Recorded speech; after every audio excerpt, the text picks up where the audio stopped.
అందరికీ నమస్కారం అండి ఫ్రెండ్స్. ఇప్పుడిప్పుడే ఈపీఎఫ్ఓ ఖాతాదారులకు సంబంధించి ఒక గుడ్ న్యూస్ అయితే రావడం జరిగింది. అయితే ఈ గుడ్ న్యూస్ ఏంటనేది మనం ఈ వీడియో ద్వారా తెలుసుకుందాం.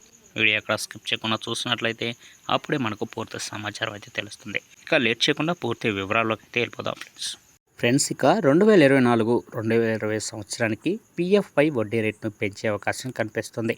గత 2 ఏళ్లలో కేంద్ర ప్రభుత్వం వడ్డీ రేటును పెంచింది. 2022-2023లో 8.15% పెంచగా 2023-2024లో 8.25% పెంచారు. ఇక 2024-2025 సంవత్సరానికి సంబంధించి వడ్డీ రేటు పెంపుపై త్వరలోనే ప్రకటన వచ్చే అవకాశం ఉంది. ఈపీఎఫ్ సభ్యులకు ఉద్యోగ పెన్షన్ పథకం 1995 కింద జీతం పరిమితిని కూడా పెంచేందుకు కేంద్రం యోచిస్తోంది. 15,000 నుంచి 21,000కు పెంచాలని కూడా ప్లాన్ చేస్తుంది. అదేవిధంగా కనీస పెన్షన్ను కూడా 1,000 రూపాయల నుండి 7,500 వరకు పెంచేందుకు ప్రణాళికలు ఉన్నాయని ప్రభుత్వ వర్గాలు చెబుతున్నాయి.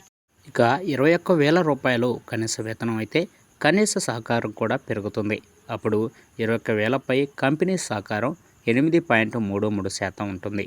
ఇక పీఎఫ్ ఖాతాలో జమ అయ్యే మొత్తం పెరిగే కొద్దీ పెన్షన్ పన్ను కూడా పెరుగుతుంది. ఈపీఎస్ కనీస నెలవారీ పెన్షన్ను 1,000 రూపాయల నుండి 7,500కు పెంచాలనే డిమాండ్ కూడా చాలా రోజుల నుండి ఉంది.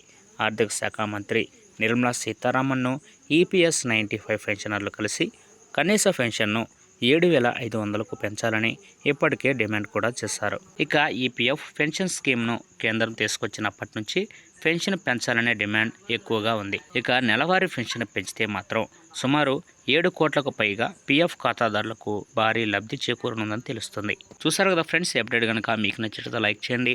మరిన్నో లేటెస్ట్ అప్డేట్ న్యూస్ కోసం మన ఛానల్ అయితే సబ్స్క్రైబ్ అయితే చేసి ఫాలో అవ్వండి friends. Thank you for watching friends.